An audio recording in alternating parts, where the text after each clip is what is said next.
Texas is one of the states with the most restrictive abortion laws in the country, and Representative Jasmine Crockett has been calling out exactly who's responsible. I don't want my governor, I don't want A.G. Paxton, I definitely don't want Ted Cruz telling me what to do with my body if my doctor has a recommendation, because the last time I checked, I don't need any of them to be my doctor. I don't want them to be my elected officials. The problem is that we have an attorney general who should have been impeached, but we have spineless senators that sit in the Senate. They did not take him out. And it's amazing the people that decide that they want to function above the law. And that's exactly what he's trying to do.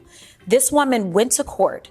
A judge ordered that there would be a temporary restraining order. And what did he decide to do? He basically said, ignore that. I don't care. While he currently has felonies pending against him where he is evading prosecution. I am a woman out of the state of Texas. There is no way that I am going to have a conversation and not talk about reproductive access. So out of curiosity, would you consider the medical management of a miscarriage to be potentially a life-saving usage? Yes or no?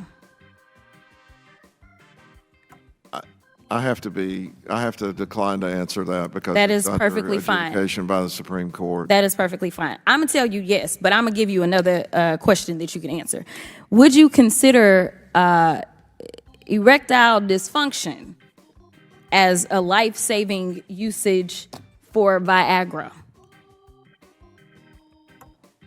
Not life-saving. Not life-saving. Okay, well, I'm going to tell you that based on my research that mifepristone actually has life-saving characteristics, yet Viagra doesn't. And for those that don't know, Viagra, from my understanding, is actually nearly 10 times greater as it relates to risk of death. Yet for some reason, it's not sitting in the court right now. And I do appreciate the fact that you laid out that when it comes down to getting drugs approved, they actually go through trials. It's not just randomness. You take the randomness, you then say, maybe there's some evidence here, and then you put it through the ringer. After putting it through the ringer for decades, women's lives have been saved. And as a representative from the area that Roe v. Wade actually initiated, I am appalled because for whatever reason, some people want us to go back to horse and buggy in this country.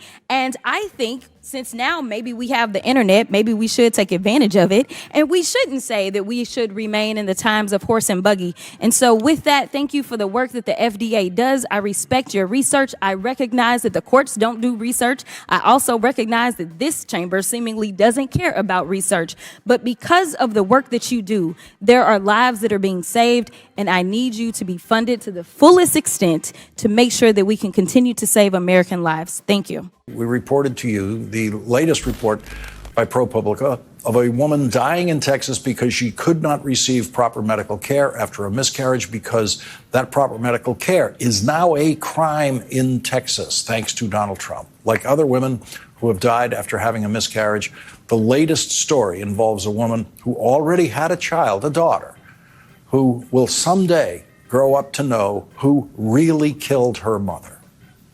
And now we are learning about 18-year-old Nevaeh Crane, who died trying to access emergency care in Texas. When Donald Trump overturned Roe v. Wade, Texas Republicans banned abortion even in cases of rape, incest, and threats to the mother's health.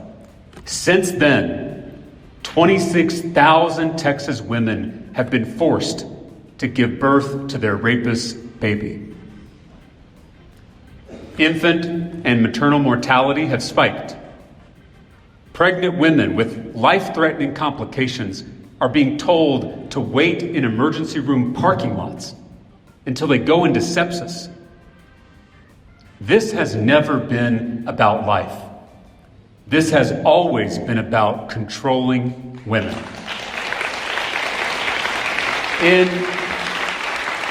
In some Texas counties, as y'all know well, Republican politicians are trying to ban women from using public highways to travel out of state to get an abortion. Trump is saying he's going to let red states monitor women's pregnancies.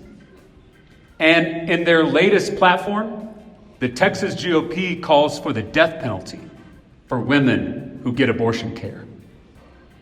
Republican extremism is killing women in Texas. And now they are promising to take those deadly policies nationwide. The Texas Health and Safety Code prohibits abortions outright, except in certain narrow circumstances, and prohibits a person from performing, inducing, or attempting an abortion. Now, on paper, as you've probably heard, there are exceptions, for instance, for the life of the mother, but in practice, no. Women are dying waiting for the care that they require. You probably heard about Gisele Barnica, one of at least 2 pregnant Texas women who died after doctors refused to provide emergency care, exactly as many people, including me, predicted would happen. And with Donald Trump returning to the White House, there is a very real risk of a national abortion ban, which means that the onus and the work is on us to get together, to organize, to convince people, and to make sure that the protections necessary are passed into law in as many states as possible to stop that sort of injustice from happening.